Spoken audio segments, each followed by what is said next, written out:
Good evening again, everyone. I'm back in Essex, the home county tonight. I'm in Walton on the Naze on the coast, and I'm heading to a highly recommended wild camping spot called Stone Point. And it was recommended to me by my mate James, who you've probably seen in some of the videos before. He's a subscriber, so I want to say a big thank you to him for suggesting this spot. Hopefully we can get to it. It is quite out of the way. Walking through the Naze Nature Reserve at the moment. Parked the car overnight at the Naze Tower. That's an interesting little bit of history, so I'll probably show you that in the morning. It's getting on to sort of nearly 9 o'clock now. It's a Friday night. Been at work all week, and I literally have my stuff packed in the car, and I thought I'm going straight from work.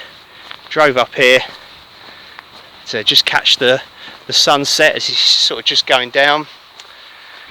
The weather's been really good all week. Don't know if it's going to be a bit windy here, so apologies in advance. But we've got Harwich over in the distance over there. And of course past that we've got Suffolk and like Felixstowe, Landguard Point. Really lovely bit of the coast this. Anyways, enough talking, let's get walking.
I know you can't see too much and it's not very clear, but we've arrived at Stone Point. Sun's gone down. Harwich is over there where the lights are. Also centre of the screen there's a couple of people. I'm amazed that there are actually people that have walked this far out here, because it's not even like really a proper footpath and that, and I've walked I think it was about 1.5 miles from the car park through the nature reserve, and then it was like another 2 miles along the beach. I mean, I've done about 3.5 miles, maybe 4 miles it feels like. I think it's like getting on to like 9:30 now. Weather's still really nice, and I'm in this sort of dune bit really at Stone Point. The beach is here. I've been reliably informed by James that you don't really want to camp there because it can, when the tide comes in, sometimes that can get full up. There's the Walton Channel over there. I think that's known as the Twizzle, I'm not sure. A local will probably correct me. Anyway, it's Walton Channel over there. The Hamford Marshes Nature Reserve is over there behind the fence, so we're not going to camp there of course. Probably look to pitch up somewhere along here. I think this looks perfect anyway. So I'm going to wait for these people to clear off, and then I'll start setting up. Yeah, go home. Chat to you soon. I think I've got Stone Point to myself now for the night. It's gone 9:30 and it's starting to get dark, so yeah, apologies, you can't really see too much. So I've just cracked out this Old Moot cider. I've not had this flavour before. This is pineapple and raspberry, a trending topic. 4%, it's not overly strong. Cider blended with pineapple and raspberry juice. You're about to experience an exotic fusion of the natural sweetness of pineapple and tart raspberry. We love nature, and we couldn't craft our tasty cider without it, which is why we like to look after it. And yeah, it's quite a tasty little beverage. I feel like I've earned this after walking all that way. And yeah, it's been a busy week and a tough week. Very sweet, lovely rich flavours, and they complement each other quite well without being too sickly.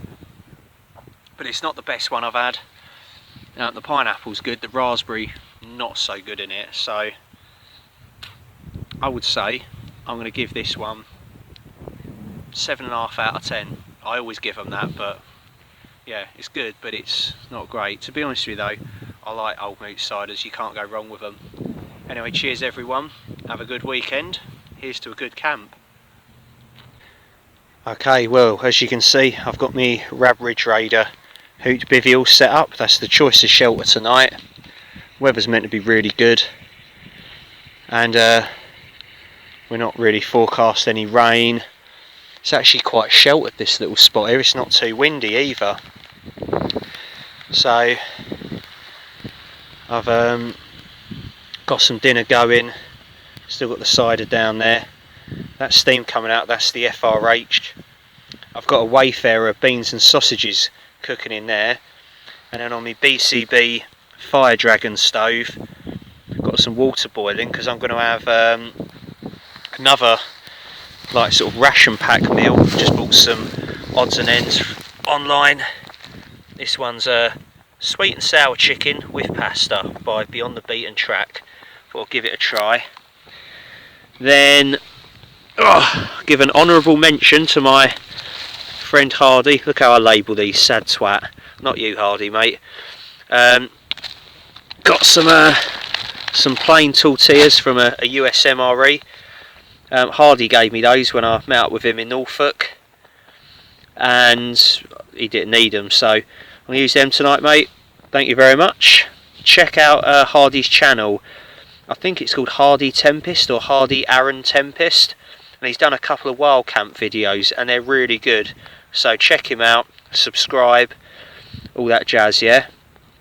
So yeah, cheers mate, I'll have them. And then for dessert, you can just see in there I've got a chocolate pudding Wayfarer meal with chocolate sauce. Got another cider for later as well. And yeah, it's nice and peaceful this. It's nice to do a solo on your own every now and then. I'm told the stars are amazing round here. Stargazing's brilliant. There's a couple I can see already. I mean, it's still not completely dark yet, as you can see over there. That's Harwich lights and the container ports and stuff over there. It's the end of the Essex Way. I can see I'm going to come back here. I think that is the plan anyway. I mean, I just wanted to come up here. I was so excited to check this place out. I just had to come up here tonight. But yeah, I'm going to come back here with James and his other half, Mary. I'll bring Candice as well.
I'm in the Bradbridge Raider Hoop Bivvy now, and it's just gone midnight. All the food I had was pretty tasty. The sweet and sour chicken and pasta was okay. Wasn't the best. The tortillas definitely helped though, but everything else was brilliant. I feel like I've eaten like a king. And two ciders weren't bad. Passion fruit one was a little bit sickly, a little bit sweet. Not as good as the Recorder League passion fruit cider, but I'd probably give the Copperwell passion fruit cider probably 5.5 out of 10. So about average. That's the little key ring light that's red, so it just throws out a nice light. There's a hell of a lot of sand fleas here. Kind of look like wood lice, but they jump. And you shine a light on them and they go absolutely mental. In fact, Talk the Devil is one now. Somehow they've got inside the bivvy, even though I've kept it zipped up and stuff. I mean, there's not as many that can get in here as opposed to having just a normal drawstring bivvy. But yeah, you always get the odd one in here. There's a bit of sand as well knocking around, but it's alright really. It's to be expected, it's a beach camp, so it's been really good. I've needed to do this for a while. I've been climbing the walls just wanting to get out anyway. I can hear the tide coming in. We should be absolutely fine in this spot though, we're far enough back. So I'm going to get up in about 5 or 6 hours time. Yeah, it's been good. Anyways, I will see you in the morning. Good night from me.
Pillboxes were built in many shapes and sizes.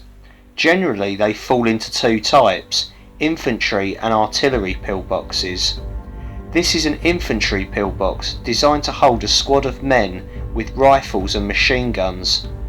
When it was first constructed, it comprised just the centre section, the thick concrete outer skirt being added later to give extra protection. The size of the loopholes through which the defenders fired was always a problem.